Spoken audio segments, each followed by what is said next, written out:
네, 오늘 주목해봐야 될 이슈를 살펴보는 시간입니다. 더 이슈 오늘의 이슈부터 공개를 해드립니다. 미 연준 올해 네 번째 금리 인상 국내 영향은 12월 FOMC에서 연준이 만장일치로 추가 금리 인상을 결정을 했습니다. 트럼프 대통령의 반대 속에서 0.25%포인트 올려서 올 들어 네 번째 인상을 단행을 한 건데요. 특히 내년 인상 횟수를 3회에서 2회로 하향 조정해서 통화정책 속도 조절을 공식화했습니다. 경제 전망도 내렸는데 올해 성장률 전망치 3.0%로 조정을 했습니다. 파월 의장은 현재 기준금리가 중립금리 하단에 와 있다라고 좀 밝혔고요. 이러면서 축소된 이 한미 금리 격차가 0.75%포인트로 다시 벌어지게 됐습니다. 과연 국내 영향은 또 어떤지까지 점검을 해보도록 하겠습니다. 자, 먼저 키움증권 유동훈 팀장 만나보죠. 팀장님 안녕하세요. 네, 안녕하십니까. 네, FOMC 회의 예상대로 결과는 좀 나온 것 같아요. 회의 결과를 좀 어떻게 보고 계시는지 좀 평가를 좀 해주시죠. 네, 우선 말씀하신 대로 연준 금리가 0.25% 인상이 되었습니다. 그래서 이제는 2.25에서 2.5%에 안착을 하는 모습이고요. 파월 의장이 말했던 것처럼 이 중간 금리의 하단에 있다라고 얘기를 하고 있습니다. 중요한 부분은 이제 내년 전망인데요. 내년 전망이 두 차례로 하락을 했습니다. 그리고 또한 내후년에는 한 차례로 하락을 했고요. 기본적으로 올해는 분기마다 한 번씩 올렸으니까 그렇게 따지면은 절반 수준으로 하락을 하는 모습을 보여주고 있습니다. 실질적으로 약간의 비둘기파족을 전환한 것이 사실이죠. 하지만 아까도 말씀하셨지만 트럼프 대통령이 워낙 금리를 올리지 말라는 얘기를 하도 많이 하다 보니까 시장에서는 좀 금리를 혹시나 안 올릴까 하는 그런 기대를 가지고 있었을 수 있을 것 같습니다. 따라서 이번에 비둘기파적으로 전환된 부분의 강도가 미흡한 부분, 이에 따라서 실망 매물이 나타나면서 어저께 변곡점을 만들어줬어야 되는 미국 증시가 오히려 하락 마감하는 그런 모습을 보여줬었습니다. 네, 비둘기파적이었지만 그래도 생각보다는 덜 비둘기파적이었다라는 그 실망 매물이네요. 그리고 아무래도 그래도 점도표가 하향 조정되긴 했지만 긴축을 계속 이어나간다는 것도 시장에서는 좀 부담감으로 작용을 한 것 같은데 무엇보다 또 경제에 대한 판단이 좀 중요하겠지요. 성장률 전망치가 하향 조정됐습니다. 이게 일시적인 그런 경기 둔화로 보는 건지 연준의 판단 좀 어떻게 해석을 해봐야 될까요? 네, 우선은 경제 성장률 전망치 하향 조정 부분을 말씀을 드리면 2018년이 3.1%에서 3%로 0.1%포인트 하락시켰고요. 또한 2019년 전망이 2.5%에서 0.2%포인트 하락시켜서 2.3% 전망을 하고 있습니다. 저희가 판단하기에는 아무래도 일시적인 경기 둔화 가능성이 더 크다라고 판단하고 있는데 그 이유는 이에 따라서 비둘기파적으로 전환했지만 아직까지도 긴축 얘기를 하고 있는 것이 미연준이다라는 것이죠. 따라서 경제 성장률 전망을 하향을 하긴 했지만 아직까지는 인플레이션 가능성이라든지 경제 성장이 계속적으로 이어질 수 있는 그런 가능성에 대해서 얘기를 하고 있는 것 같습니다. 또한 더 중요한 부분은 아무래도 이번에 둔화가 일어나는 부분이 미중 무역 전쟁 관련 부분된 이슈가 크게 작용을 하고 있다라고 판단하는 것이라고 판단이 되고요. 따라서 앞으로 2월 말까지 이 관련된 부분에 있어서 타결이 될 거라고 예상을 하고 있는 상황에서 그 타결 강도를 판단을 하면서 결정을 내리지 않을까라는 것이 중요할 것 같습니다. 또한 결론적으로 얘기하면 미국 경기는 안정적인데 추가적으로 유럽과 중국의 부양정책 강도가 어느 정도로 나올지가 중요할 것 같고요. 유럽의 지금 현재 이탈리아 부분은 안정을 찾았고 브렉시트 부분이라든지 또한 중국의 부양책 정책 강도가 중요해지는 것 같습니다. 따라서 이런 부분을 감안을 하면서 지금 현재의 금리 인상을 결정하지 않았나 판단이 됩니다. 네.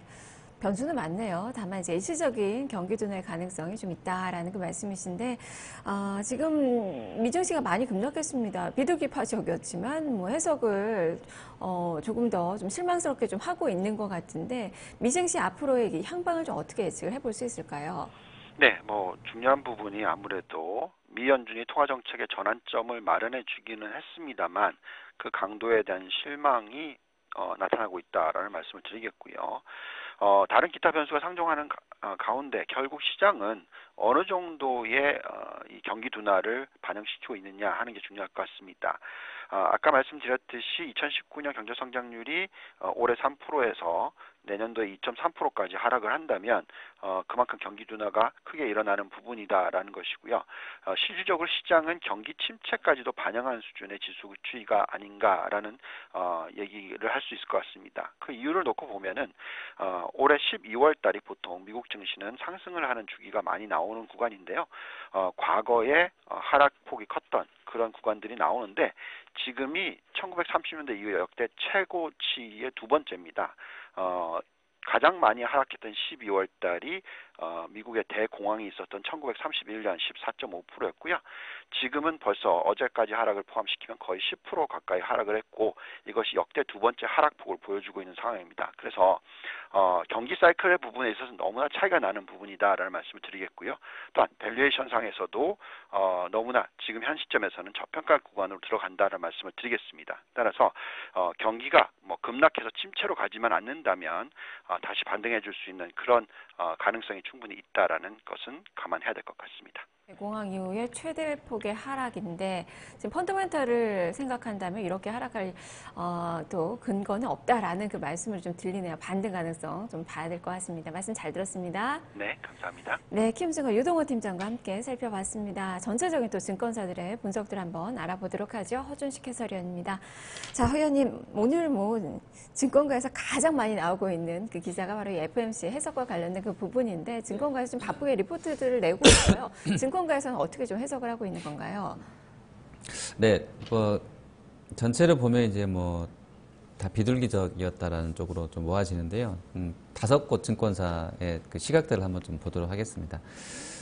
일단 투표위원 10명 전원 만장일치로 금리는 0.25%포인트 인상이 된 거 아실 거고요. 그리고 점도표는 이제 내년에는 3번에서 2번으로 꺾여져 있습니다. 이 관련해서 이제 내용들 보실 텐데, K투자증권은 연준이 일단 금리를 올렸고 2.5로 3년 전에 2015년 12월 달에 처음으로 금리를 이제 올리고 나서 서브프라임 터지고 난 이후에는 처음으로 올렸었죠. 그리고 나서 이제 8번째 금리가 인상이 된 겁니다. 그리고 내년도 전망 횟수는 3번 하던 거 이제 2번으로 해서 대체로 금리 중간값 보면 한 2.9 정도 나올 것 같고요. 2020년은 한 번 정도 기존 전망 유지인데 그렇게 되면 2.9에다 0.2 정도 더하면 3.1 정도가 중간값이 되겠습니다.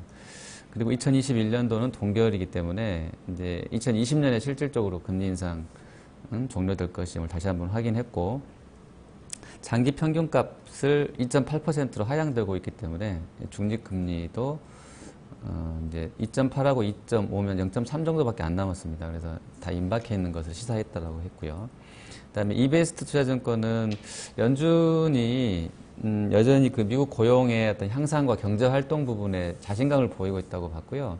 특히 이제 실업률하고 가계지출 쪽이 좋고, 그다음에 고정 투자도 성장세가 좀 둔화되고 있는 부분들은 좀 상충된다라고 언급을 했습니다. 그리고 이전 성명서에서는 문구들이 점진적인 금리 인상 지속, 이 문구들이 이번에는 금리 인상 일부 지속 이렇게 좀 수정이 됐다고 하고요.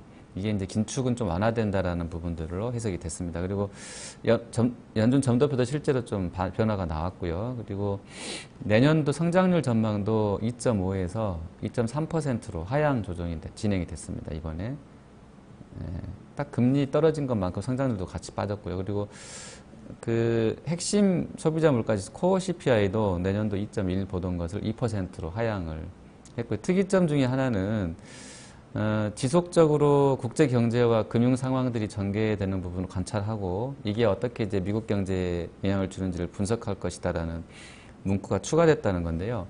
이 부분을 놓고 EBS에서 해석하기로 지금까지는 미국 내부적인 요인으로 어떤 그 성장이 충분했었던 것 같은데 이제는 외부적 영향을 좀 받기 시작했다라는 부분을 연준에서 이야기하기 시작했다는 거고요. 동시에 미중 간의 무역 갈등이 경제의 불확실성을 키울 수 있는, 영향을 줄 수 있다라는 점을 인정한 발언이다라고 이야기를 했습니다. 평가를 했습니다. 자, 그리고 이제 KB증권에서는 내년도에 미국 금리 인상되는 거 2번이라는 전망 그대로 좀 유지를 했습니다. KB증권에서는. 그리고 이제 글로벌 경제라든지 시장 상황을 앞으로 위험 요인으로 간주하겠다는 성명서상의 어떤 변화들 역시 같은 내용이고요. 그리고 발표되는 경제 지표에 보다 좀 집중한다라는 그 파월 의장의 어떤 기자회견 발언 내용들을 감안해 보면 내년도 상반기에 통화 정책은 상당히 좀 완만할 것 같다라는 거고요. 전망하기로 내년에 2번이라고 나와는 있는데 첫 번째 금리 인상 시점은 내년도는 6월 말일 거다. 그러니까 앞으로 6달 동안은 미국 금리는 움직이지 않을 거다라고 KB 쪽에서는 예상을 해놓고 있고요. 그리고 하나투자증권인데요. 하나투자증권은 성명서 내용에서 크게 3가지 부분이 수정된 부분에 주목하고 있습니다. 먼저는 실업률에 대해서 하락하고 있다를 낮은 수준으로 유지된다라고 수정을 했다고 하고요.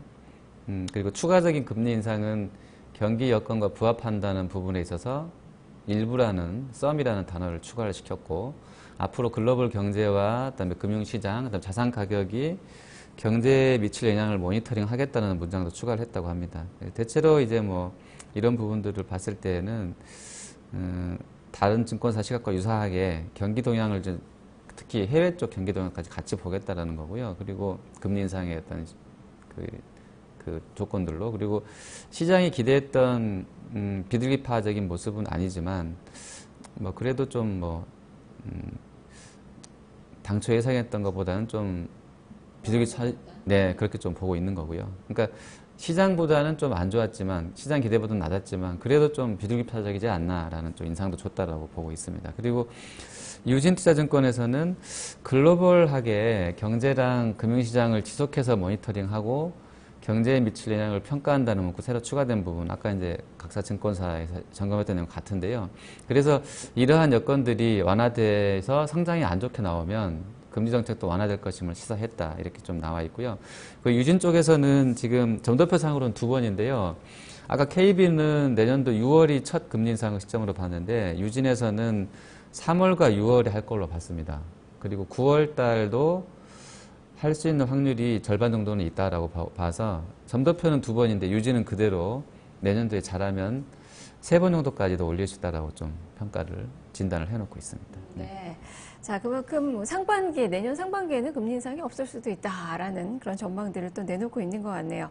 무엇보다 파월 의장의 기자회견이 있었는데 이 발언에서 주목할 포인트는 어떤 것들이 있을까요? 예, 4가지가 주요했다고 하는데요. 첫째는 중립금리가 추정 범위 하단에 도달했다라고 보고요. 앞으로 이제 지표에 집중하겠다고 한 부분입니다. 아까 제가 2.8과 2.5는 0.3 정도 차이라고 했는데 이제 한 번만 더 가면 뭐 중립금리까지는 가는 거라서요. 그렇게 보여지고요. 그리고 두 번째로는 연준 내에서 이 추가적인 금리 인상에 대한 이견들이 있었다라는 부분이고요. 세 번째로는 대차 대조표 축소 정책에 대해서는 현행 방안을 유지한다고 했습니다. 지금 2007년 10월 이후로 지금 2008년도 서프라임 터지고 나서 연준 보유자산은 유동성 공급이 막 급격하게 늘면서 4조 5천억 달러까지 이 연준 보유 자산이 커졌는데요. 이 부분이 지금 축소 작업을 하면서 2017년 10월 달부터, 그러니까 한 1년 전부터 축소를 했는데, 현재는 4조 1,400억 달러 수준까지 떨어져 있다고는 합니다. 그래서 연준이 보유 자산을 축소하는 이 계획들은 결과적으로 이제 긴축적인 통화정책 기조를 유지하겠다라는 건데요. 그대로 요것은 이제 예고했던 것대로 계획대로 진행하겠다라고 한 거고요.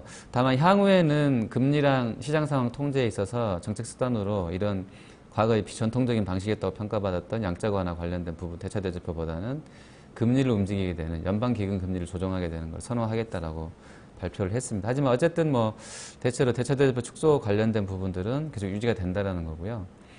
그리고 글로벌하게 금융시장 리스크 그리고 성장 둔화 우려가 높아졌다는 부분들이 이 파월 의장의 연설에 주목할 포인트가 되겠습니다. 네, 시장에서도 바로 비둘기파적인 그런 것보다는 경기에 초점을 또 많이 맞춰서 좀 대응을 좀 하고 있는 게 아닌가 싶습니다. 네. 자, 그럼 국내로 좀 넘어와 본다면 일단 뭐 한국은행 측면에서는 내년 속도 조절 미국에서 하기 때문에 한숨을 좀 돌린 것 같고 뭐 어쨌든 뭐 나쁘지 않은 그 결과가 아닌가 싶기도 한데 지금 뭐 통화 금융 대책반 회의도 좀 개최를 하고 있는 것 같아요, 한은에서. 그럼 내년에 한국은행의 통화 정책 방향을 좀 어떻게 볼 수 있을까요? 일단 그 성장 전망 나온 거 봐서는 세게는 못 올리겠죠. 근데 미국이 계속 올리면 또 우리만 가만히 있으면 안 될 것 같아요, 분위기가. 그래서 금리 인상이 연동돼서 같이 움직일 것 같고요. 이번에 미국이 올려서 2.5 그리고 우리가 이제 1.75로 좀 다시 또 그 네, 벌어졌죠. 틈이 벌어지고 있기 포인트로. 때문에 네. 천천히 따라는 갈 것 같아요. 근데 아시는 것처럼 경기 상황이 녹록지 않기 때문에요. 우리가 성장률이라든지 물가 이런 수준 반영해서 갈 겁니다만, 그래서 지금 나오고 있는 정책 기조로는 내년에 물론 독립적인 기관입니다만 하는 지금 정부 쪽에서 하고 있는 재정정책 드라이브 그리고 웬만하면 이제 기업들 도와주려고 하는 분위기로 그런 법인세를 올리지 말았었어야 되는데 또 올려놓고 또 한편에서는 또 이제 힘들어하니까 다시 도와주겠다고 하는 쪽으로 나와 있는데요. 그 기업가가 그런 부분에 정부 쪽에 어떤 일이 내민 손을 잡아줄지는 모르겠어요. 우리가 기업가들이 뭐 정부에서 투자하라고 한다고 하는 건 아니니까 제가 알기로는. 그래서 어쨌든 그런 부분이 있는데 현재 나오고 있는 분위기로는 정부가 지금 어떤 재정정책 드라이브를 걸려고 하기 때문에 거기에 상충되는 금리를 막 가파르게 막 내년에 올려서 약간 상쇄되는 효과를 줄 만한 정책 펴지는 않을 것 같은데요. 글쎄 뭐 하는 총재 제가 뭐 머릿속에 들어갔다 오진 않았으니까. 네. 근데 어쨌든 큰 틀은 미국이 올리면 뭐 좀 따라는 갈 것 같다라는 네, 거고요. 일단 내년에 그리고 2번 올린다고 했으니까 네. 그렇게 되면 이제 한미 금리 격차가 1.25%포인트로 예. 최대로 이렇게 벌어지게 되는. 그럴 수 있죠. 네. 그럼 네. 조정이 좀 한 번 정도는 나오겠네요. 그러니까요. 예. 아까 제가 뭐 아까 연구원들, 이코노미스트를 전달해 드리면서 빠르면 3월 아니면 이제 6월인데요. 미국이. 뭐 상반기에 만약에 한 번 정도 올리면 우리도 상반기에 한 번 정도는 더 할 수도 있을 것 같기도 하고요. 그 이제 빚 문제가 계속 좀 문제가 되잖아요. 이게 빚 문제가 어제도 중국 얘기하면서 이제 레버리징 축소 얘기를 했습니다만 부채를 줄여야 된다는 부분들. 우리도 크게 다르진 않아요. 지금 일부 미래학자들은 벌써 2023년, 2025년까지 내다보고 있거든요. 근데 아시아가 힘들어질 수 있는 부분들, 그러니까 지금 여러분들이 힘들다고 느끼는 이 부분은 앞으로 3년, 5년을 놓고 보면 아무것도 아닐 수도 있거든요. 그래서 그거 봐서는 지금 하려고 하는 이 부분들, 그러니까 금리를 지금 좀 조절을 해놔야 나중에 어려울 때 또 내릴 수도 있는 거거든요. 네. 그래서 현재가 힘들지만 좀 정부 쪽에서 모르겠어요. 하반기나 상반기 중에 그래도 한 번 정도는 따라서 올리지 않을까. 예, 그렇게 좀 판단이 됩니다. 네. 뭐 미국도 많이 오르긴 했지만 아직까지는 또 저금리 상황이고 우리도 또 한 번 인상이 좀 됐지만 네, 또 네. 저금리 상황이라서 네, 조절 가능성은 분명하죠. 저금리인 것은 분명한 네, 것 같습니다. 네. 네, 네. 좀 인상 가능성을 좀 봐야 될 것 같네요. 네, 네. 자, 이어서 그러면 이제 가장 중요한 국내 증시의 영향 그리고 투자 전략은 어떻게 세워볼까요? 네, 일단 미국이 금리를 안 올리겠다고 한 건 아니니까요. 뭐 덜 올린다 뭐 이런 부분들.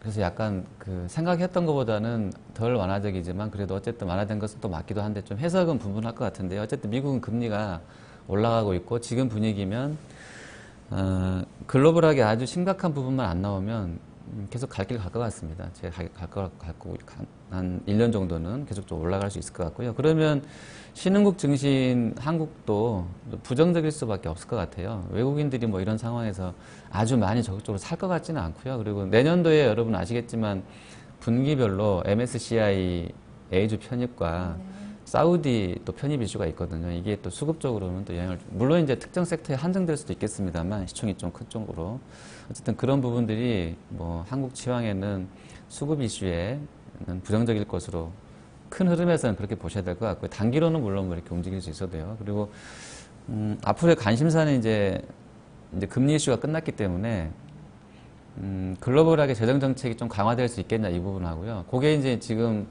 셧다운 얘기 나오면서 맞물리는 멕시코 장벽. 네. 그 이미지가 두 개가 외신에 뜨더라고요. 하나는 뭐 표현을 제가 뭐 맞게 한 건지 모르겠어요. 울타리, 하나는 뭐 높은 장벽 이렇게 나왔더라고요. 근데 울타리는 말 그대로 아래쪽 하단은 이렇게 밖에가 보이고요. 그 서로 볼 수 있기도 하고 그렇게 견고해 보이지 않아요. 넘어갈 수도 있을 것 같은 느낌이 들어요. 말 그대로 울타리니까. 근데 장벽은 그냥 싹 다 막아버리는 거거든요. 아예 그냥 폐쇄입니다. 안 보여요. 국경이 그냥 막아버리는 건데 그렇게 하자는 게 이제 트럼프 쪽에서 하자고 하는 건데 그렇게 다 막으려면 아무래도 비용이 더 들 것 같기도 하고요. 견고하게 해야 되니까. 근데 울타리 쪽으로 하려면 지금 민주당에서 말하고 있는 한 15억 달러 정도면 가능하다라는 얘기도 생각해보게 되는데요. 어쨌든 그런 상황들이랑 맞물려져 있는 이 부분들이 또 재료가 될 것 같기도 하고요. 그리고 미중 무역 갈등 관련해서는 그러니까 트럼프노믹스가 이제 힘을 받을 수 있겠냐라고 이 부분 하고요. 그리고 하나 남아 있는 거는 미중 무역 갈등인데, 이제 90일간의 유예 기간에 요게 이제 완전히 좀 봉합될 수 있겠냐라는 그런 어떤 기대감 또는 이제 경계감 계속 있을 것 같아서요. 시간상으로는 이제 뭐 내년 2, 3월 넘어가면 또 이 이슈가 또 부각될 수도 있어서요. 그 전까지는 좀 빠르게 오히려 어떤 특정 섹터나 특정 시장군이 잘해줄 수도 있을 것 같아요. 오늘 그 코스닥 분위기가 딱 그런 약간 어떻게 보면 그런 양상인데요. 뭐 일부 그 전략가들이 항상 보면 연말 연시에 성과가 배당을 코스닥이 덜 주기 때문에요. 네. 근데 충격은 배당락 충격은 또 같이 받거나 또 종목별로는 더 컸다는 거죠. 그러니까 결과적으로는 그 끝나고 나서 반발매도 크게 나오기 때문에 그 반등 강도도 보유해보는 전략이 좋다라는 얘기를 하고 있거든, 다시. 그래서 코스닥 150 중심의 제약바이오가 지금 오늘 좀 강한 흐름도 있는데요. 어쨌든 좀 섹터별로 봐서는 이런 통상 이슈라든지 또 금리 상승 스케줄 이런 거 나오기 전에 정책 모멘텀과 맞물리게 되면서 수급적으로 우호적인 섹터들이 분명히 있을 겁니다. 그게 상당히 생각했던 것보다 빠른 식으로 또 전개될 수 있어서요, 연말 연시에. 그런 부분 잘 잡아보시면 성과가 좀 좋을 것 같습니다. 뭐 지수에 대해서는 뭐 연준에서도 통화 정책이 어쨌든 뭐 긴축 의지는 계속적으로 피력을 하고 있다는 점, 그리고 뭐 그렇죠. 미중 무역 관계가 계속적으로 긴장감이 돌고 있다는 점에서 지수에 대한 기대감은 좀 낮을 것 같고. 그렇고요. 그리고 이제 지금 분위기는 일단 아까 연구원들도 뭐 3월 아니면 6월이니까 내년은 지금 현재 분위기는 글로벌하게 비슷할 것 같습니다. 재정 정책이 강하게 나오는 쪽 섹터에서의 흐름, 그리고 연말연시에 누구를 어떤 종목을 공략해야 내가 성과가 좋을지를 아주 빠르게 찾게 되는 그런 장세일 것 같습니다. 정책 모멘텀 가진 그 종목군으로 접근해보자라는 말씀이시네요. 말씀 잘 들었습니다. 네, 감사합니다. 네, 지금까지 더 이슈 허준식 해설위원과 함께 살펴봤습니다. 마켓동 1부 여기서 마무리 짓고요. 잠시 후에 2부로 이어가겠습니다.